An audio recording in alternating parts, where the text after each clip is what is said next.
Welcome back to inspiring कहानी, history के शौकीन और क्यूरियस माइंड्स। आज हम जानेंगे इतिहास के एक वीर योद्धा नेपोलियन बोनापार्टे के लाइफ जर्नी के बारे में। तो तैयार हो जाइए उनके जीवन, सक्सेस और उनके विरासत के थ्रिलिंग सफर के लिए, जिन्होंने कभी हारना नहीं सीखा और अपने मजबूत इरादे और अपने बेहतरीन डिटर्मिनेशन के साथ दुनिया के एक बड़े हिस्से पर अपना दबदबा कायम कर दुनिया को अपनी ताकत और बहादुरी से इंट्रोड्यूस करवाया। ब्रिटेन के एक महान योद्धा ने कहा था कि जंग के मैदान में नेपोलियन 40,000 योद्धाओं के बराबर है। तो चलिए मेरे साथ the great ruler of France Napoleon Bonaparte के एक दिलचस्प और इंस्पायरिंग हिस्ट्री में।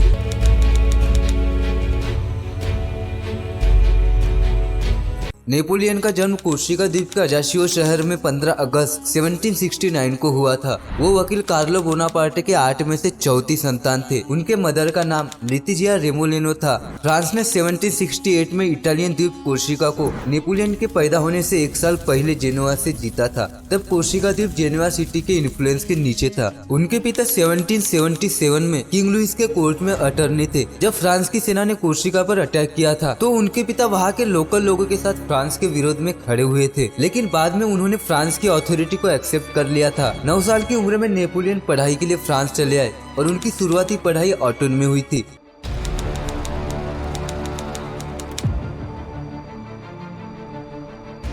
उसके बाद वो 5 साल तक ब्रियन में रहे और अपने पढ़ाई के आखिरी साल उन्होंने पेरिस की मिलिट्री एकेडमी से कंप्लीट किया। उसके बाद नेपोलियन को 1785 में ग्रेजुएशन की डिग्री मिली। जब नेपोलियन पेरिस में थे तब उनके फादर की डेथ हो गई। परिवार फाइनेंशियल क्राइसिस से गुजर रहा था। नेपोलियन तब सिर्फ 16 साल के थे और परिवार के सबसे बड़े लड़के भी नहीं थे। फिर भी उन्होंने अपने परिवार की जिम्मेदारी उठा ली। उन्होंने अपने 7 भाई बहनों का पालन पोषण किया और इन्होंने पैसों की कमी की वजह से 1 साल के अंदर 2 साल का कोर्स पूरा किया था। उसके बाद फ्रांस की सेना में नेपोलियन को तोफखाना रेजिमेंट में 2nd लेफ्टिनेंट की रैंक मिली थी। जब वो फ्रांस में थे तब उन्हें कोर्सिका की बहुत याद आती थी, इसीलिए उन्होंने अपनी डिग्री पूरी की और कोर्सिका लौट आए और अगले 2 साल बाद वो अपनी सेना की नौकरी पर गए थे। उस समय अमेरिका ब्रिटिशर से अपना इंडिपेंडेंस पा चुका था, लेकिन फ्रांस अभी तक बहुत बड़े कर्जे में डूबा हुआ था। कर्जा इतना बढ़ चुका था कि अब लोगों को यह महसूस हो रहा था कि फाइनेंशियली वो इतने डूब रहे हैं कि उनके पास मरने के अलावा कोई ऑप्शन नहीं है। और साथ में वो ये भी देख रहे थे कि किस तरह से किंग लुइस की रॉयल फैमिली लग्जरियस और एक्सपेंसिव लाइफस्टाइल को जी रहे हैं। ये देख के वो परेशान हो गए और इसी वजह से 5 मई 1789 को फ्रेंच रेवोल्यूशन शुरू किया गया, जिसमें मैक्सिमिलियन जैसे लीडर्स ने लोगों को इंस्पायर किया और एक पावरफुल रेवोल्यूशन शुरू किया। नेपोलियन बोनापार्टे जो आर्मी में थे और गवर्नमेंट के बहुत लॉयल भी थे, अब उन्हें काम करने का मौका मिला और उन्होंने अलग अलग बैटल्स और कैंपेन में अपनी शानदार मिलिट्री स्किल और वॉर स्ट्रेटजीज दिखाई।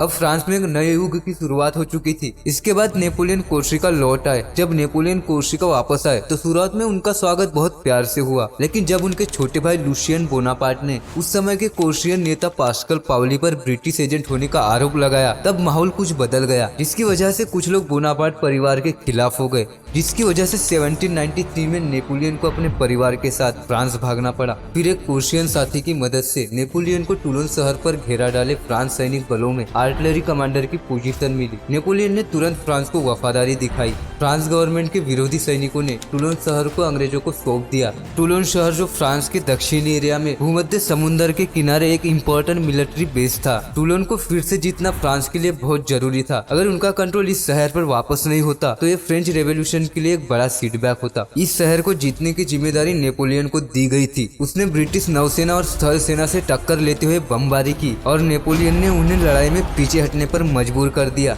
इस युद्ध में नेपोलियन की जांघ में गोली लगी थी, लेकिन उसने अपने वॉर स्ट्रेटजी के जरिए टूलोन पर कब्जा कर लिया था। उसके इस अद्भुत लीडरशिप और कैपेबिलिटी को देखकर उसे सिर्फ 24 वर्ष की आयु में ब्रिगेडियर जनरल की उपाधि दी गई। अब नेपोलियन के युद्ध में सफलता के किस्से मशहूर होने लगे। जब शाही परिवार के समर्थकों ने कुछ समय के लिए डेमोक्रेटिक गवर्नमेंट के विरुद्ध बगावत की, तब सरकार को बचाने की जिम्मेदारी नेपोलियन पर आई। 5 अक्टूबर 1795 को राज परिवार के समर्थकों ने पेरिस के नेशनल कन्वेंशन को घेर लिया। तब नेपोलियन ने कुछ ही सैनिकों के साथ लगभग 20,000 लोगों का सामना किया और नेपोलियन ने न सिर्फ नई सरकार को बचाया बल्कि अपने आगे बढ़ने के रास्ते को भी खोला। मार्च 1796 में नेपोलियन ने जोसेफी से शादी की और शादी के बस 2 दिन बाद ही वो इटली के लिए चले गए थे, जहाँ ऑस्ट्रिया के खिलाफ जंग चल रही थी। उन्हें इटली में सेना का कमांडर बनाया गया था। जब उन्होंने देखा कि सेना बेहद कमजोर और पूरी तरह से डिमोरलाइज हो चुकी थी, तब उन्होंने सेना को ऐसा मोटिवेट किया कि उन्हीं सेना के साथ उन्होंने बहुत सारे युद्ध में जीत हासिल किया था।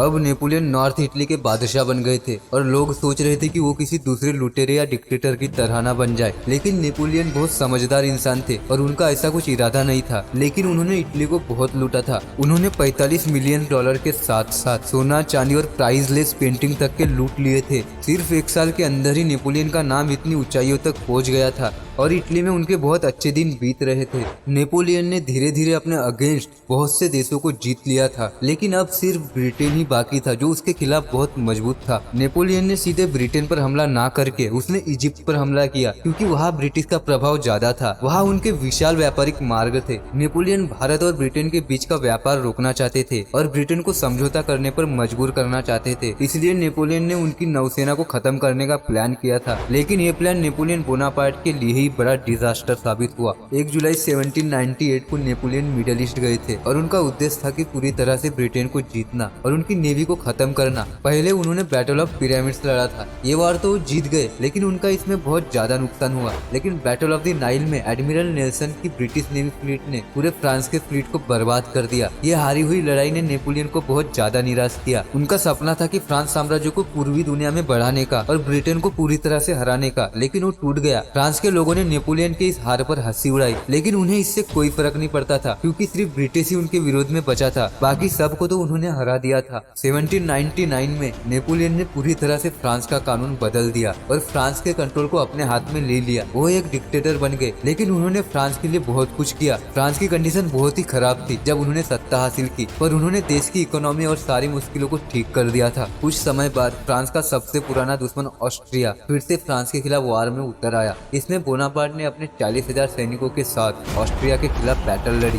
और ऑस्ट्रिया को एक बार फिर से हराया और फ्रांस की अर्थव्यवस्था को सुधारा। और नेपोलियन ने मार्च 1802 में ट्रीटी ऑफ एमियंस साइन करके फ्रांस और ब्रिटेन के बीच के वॉर को खत्म कर दिया था। ये ट्रीटी दोनों देशों के बीच के युद्ध को टेम्पररी खत्म करने के लिए बनाई गई थी। फ्रांस के लोगों को शांति की बहुत ज्यादा जरूरत थी, क्योंकि वो वार कर करके थक चुके थे जो फ्रेंच रेवोल्यूशन से शुरू हुआ था। अब नेपोलियन ने उन्हें शांति भी दे दी, क्योंकि अब कोई वार नहीं होगा और ऑस्ट्रिया की भी हिम्मत नहीं थी कि वो फ्रांस पर हमला करे।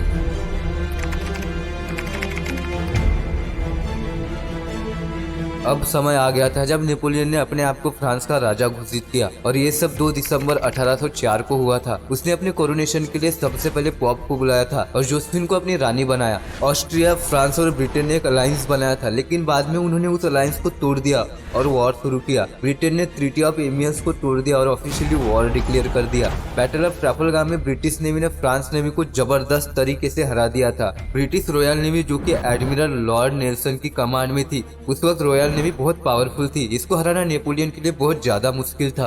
बैटल ऑफ ऑस्ट्रेलिया एक बड़ा टर्निंग पॉइंट था मिलिट्री हिस्ट्री में। फ्रांस ने इस बैटल में एक ब्रिलियंट मिलिट्री स्ट्रेटेजी इस्तेमाल किया और रशिया और ऑस्ट्रिया को हरा दिया। नेपोलियन ने इस बैटल में एक्स्ट्राऑर्डिनरी टैक्टिक्स यूज किया था। उनकी प्लानिंग और आर्मी की मूवमेंट इतनी जबरदस्त थी कि उन्होंने अपने अपोनेंट्स को आसानी से डिफेक्ट कर दिया। ऑस्ट्रिया ने एक प्लान बनाया था, वो रशिया से मिलकर फिर एक अलायंस करेगा और फ्रांस से दोनों लड़ेंगे। लेकिन नेपोलियन बहुत चालाक थे और उन्होंने ऑस्ट्रिया के अगेंस्ट बैटल ऑफ अल्म 1805 में लड़ा और उसे रास्ते में ही हरा दिया। अब ऑस्ट्रिया हार गया था, लेकिन रशिया अभी भी ऑस्ट्रिया का अलायंस के लिए वेट कर रहा था। उस समय जार अलेक्जेंडर रशिया को लीड कर रहे थे और एम्प्रेस फ्रांसिस ऑस्ट्रिया को। ये दोनों लीडर्स थे जो नेपोलियन के अगेंस्ट अलायंस बनाकर उन्हें हराने की तैयारी में थे। नेपोलियन ने काफी देशों को हराया था, रशिया को भी, और उसका साम्राज्य काफी बढ़कर लगभग अटलांटिक तक पहुंच गया था। फ्रांस सीधे तौर पर ब्रिटेन को नहीं हरा सकता था, इसलिए उन्होंने ब्लॉकेट्स लगा दिया। इससे ब्रिटिश स्टेट को बहुत बड़ा नुकसान हुआ। ब्रिटेन को फॉरेन ट्रेड करने में दिक्कत हो गई और उनका बिजनेस काफी अफेक्टेड भी हुआ था।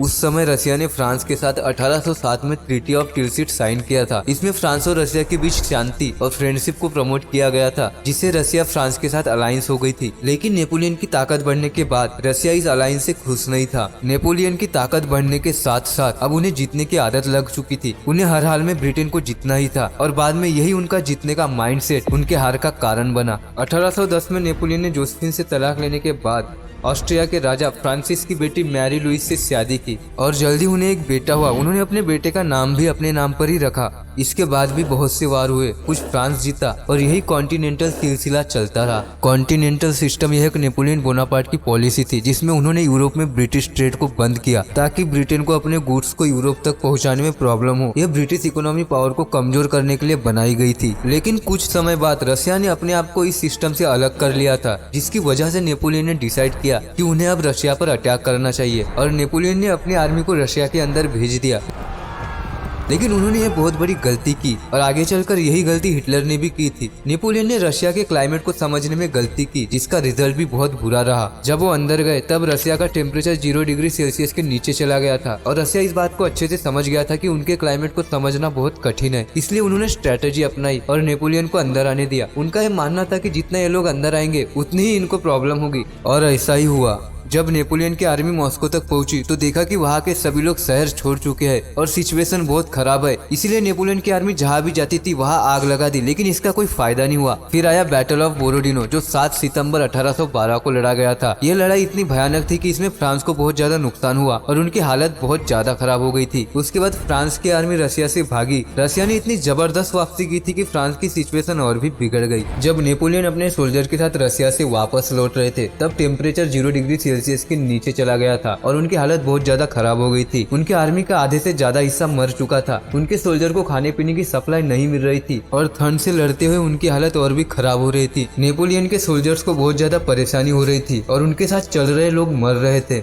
जबकि नेपोलियन आराम से आगे बढ़ रहे थे। उन्हें कोई भी रिग्रेट नहीं हो रहा था अपने आर्मी के लिए और ये बहुत बड़ा हरासमेंट भी था। और ये सब दूसरे देशों को भी पता चला कि फ्रांस इस वार में बहुत बुरी तरह से हार गया और अब स्पेन ने भी ये डिसाइड किया कि वो भी नेपोलियन से लड़कर जीत सकता है। स्पेन और पुर्तगाल ने मिलकर पेनिनसुलर वॉर में 1808 से 1814 तक पार्टिसिपेट किया और ब्रिटिश फोर्स ने भी उनकी मदद की और उन्हें पूरी तरह से सपोर्ट किया। अंत में स्पेन और पुर्तगाल ने फ्रांस को भगाने में कामयाबी हासिल की और फ्रांस का डोमिनेशन खत्म किया।